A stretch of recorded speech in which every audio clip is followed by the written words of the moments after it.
Well, let's say you've made a good decision, right? You've used your indicators, you made a good buy decision, you've bought a security, right? And now how do we maximize the profit out of that, buy that we just made? We want to make profit on this. How do we maximize that? And that's a key part of managing your overall trades and your trade rules and all that, along with reducing losses, is looking at targets of when we want to sell. Because it kind of answers that whole age-old question, when do we cash in? How do we know enough is enough that we need to sell and book our profits and then move on to another security, or wait for another opportunity, maybe with that same security, to buy in again, right? But at some point, doesn't go up forever. At some point you're going to sell and then maybe later get back in if conditions change. But when you do that, when do you cash in? I mean, sometimes you can go by feel. It's cloudy out today, so I think I'm going to sell a lot of stocks. I mean, or I just feel like it. That doesn't sound very technical analysis like, right? Or sounds very emotional, actually. So that's not necessarily the best way. There's actually better ways that you can do this, and we're going to talk about that in this lesson. Several ways that you can build some trading rules around when to maximize your profit and really how to set up price targets. That's the idea of this lesson, is when to cash in and book those profits. Now, one of the common ways that you can do it is you rely on your indicators, right? You relied on your indicators to buy into a security. Rely on your indicators to sell out of that security, right? So if they tell you when to buy, they'll also give you sell signals, as we learned in all these different indicators and tools we learn about.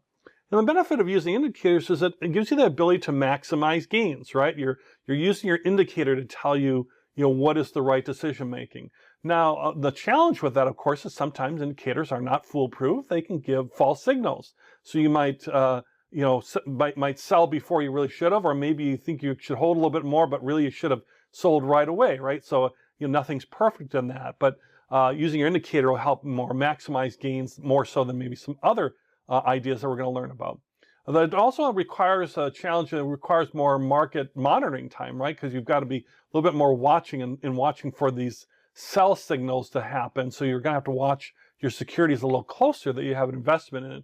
Now, we're going to learn about things like setting up stop loss orders and things to help automate that. So don't worry about that. But even still, you want to start monitoring that a little bit more. But there are other ways you can do it besides relying on indicators. For example, you could establish a profit percentage target, right? And you could say, okay, I bought into something and my target is a 10% return or profit on a trade. So if I bought at, let's say, 40 units, $40, my profit target is $4. What's my total profit I want to make? So I would sell at $44, right? So I say, okay, I bought in at this, I want to make 10%, this is when I'm going to sell it. So that's simple, right? That's the benefit of it. It's simple to execute, and it enforces discipline. Did I hit my 10% or did I not hit my 10%? Once I hit my 10%, I'm selling. I'm not waiting till 12 or 13 or 14%, I'm waiting for 10%. Now, it could be 2%, it could be 1%, it depends on how active a trader you want to be. But in this example, you get the idea that I'm selling once I reach that percentage of profit target.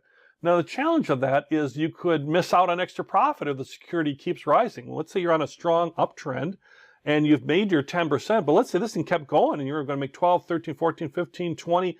You missed out on all that because you sold right away because you're good and disciplined and you had set a profit percentage target too.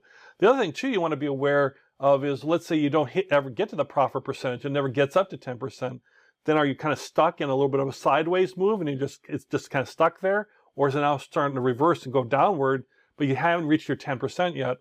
How do you get out from that? So those are some things to consider if you're establishing a profit as a percentage target. So one way to counteract that is to set a percentage of the range target. So you could look at and figure out the average high to low range, high price to low price range, over a certain number of trading periods. It could be days, minutes, hours, whatever your trading range is.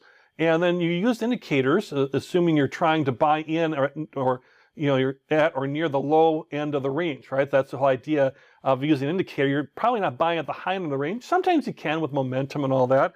But let's say your style is you're buying more towards the low, and your idea is that it should rise towards the middle or towards the upper part of this natural range. Especially your indicators are telling you it's a buy signal. So you determine the percentage of the range you want to capture the profit of.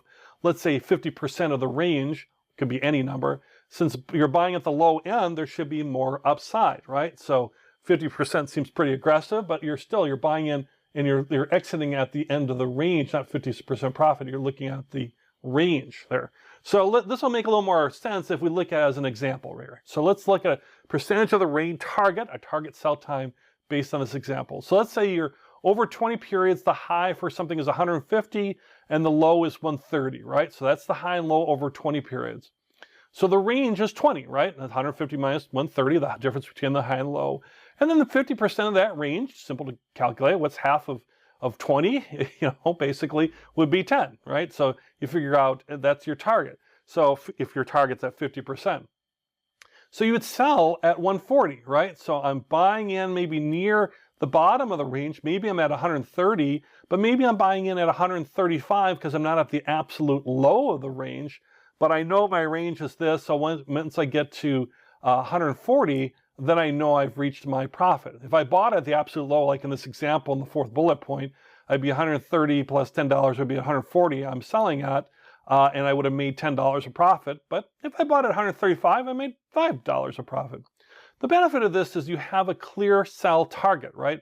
You have an actual real number that you're going to look at. That once it hits that real number, you're selling, right? So you've built in that profit. And 50% is just an example. That's for many, you might want to look at 10% of the range or 25% of the range. How wide the range can impact that too. A wider range is going to have a higher, absolute number target than a smaller range. So in this case, the example, the range was 20. What if the range was 80, right? Now you have a wider range, and that can make a difference. So the benefit is you do have that clear sell target. You don't have to think much. It's like, once I hit that number, I'm selling. The challenge is the range can widen during that whole period. You aim to be on the low end of the range, but maybe that range has now started a period where it's now widening out or possibly narrowing out too, and that changes your basic number. If it starts getting, if you aim too low, that might be a little bit higher number to reach that you might not ever get to. And if it's too narrow of a range, your target might be too ambitious, or in some cases less ambitious, actually is another way to look at it too. Either way, your range can change over time too. So the more established the range, the better this percentage of the range works. Also, there's, it's very common to have temporary pullbacks. And that might mean a stop loss that does not cause a stop loss to occur. Then it can make your range goal harder to hit. So let's say we bought at 135 in this example. We're looking to get 140, but all of a sudden we get up to 132 and there's a pullback back down to 128. Now I've got further to go to get to my 140, so I might end up holding the security longer or may never get there to really realize my true profit on it. So there's, it's a nice clear sell target, but there's also some challenges to it as well. Another way you can use is look at measured move patterns. And this is kind of related to indicators, depending on the indicator you're using, but some indicator patterns have built-in forecasting, like ascending triangle or support resistance lines, like we see an example here.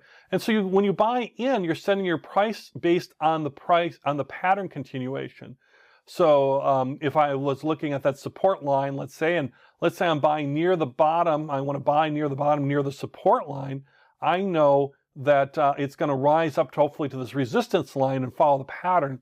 And as I get up to that resistance line, okay, now I'm going to sell again, right? So that's my target, is if I get closer, I'm picking a real number, a whole number, or a number, an amount that's close to that actual resistance line. And once I hit that number that's near the resistance line, I'm going to sell. I'm going to watch the pattern continue, and if it doesn't break through that resistance line, it's going to come back down. And if it bounces back up off that support line, I'm buying in again. And then I do the same thing again where I'm waiting for the pattern to continue, and I'm going to go up to that resistance line. Again, I would get out of this completely, or maybe look at something different if it broke through either the resistance or the support line. That showed that the trend here, which is a pattern continuation trend in a narrow channel, basically, I would change from that. But I'm setting my pricing, my buy and sell based on following the trend. So the benefit of this is it's indicator driven, which is a good thing, right? It's driven when we buy and it's driven when we sell. So it's indicator driven. The challenge of that is you're limited to your trades to those patterns, right? So you might have different, less opportunities for trading because you're looking for that perfect kind of pattern or certain situation to occur. When they do, they can be very rewarding. And if you're not as frequent a trader and you're really looking for more of a perfect situation or a better situation to be more confident in your trades, trading over a measured move or over a measured move pattern can be the answer for you. But if you would like to make more trades and more profits, maybe less profit per trade, but do a lot of them, then this might be, be limited to those patterns and see less opportunity. So everything has its strengths and weaknesses. So these are some examples of ways that you can set up a rule or ideas behind when to sell or when to get out too as well. So not only is it important as far as when you buy in and use your indicators when to get in, it's also important when to get out. And you can use indicators to help you with that, or you can use some of these different profit measures we used in order to bank and book your profits, and then keep doing it again and again to keep having more and more profits. That's the name of the game, right?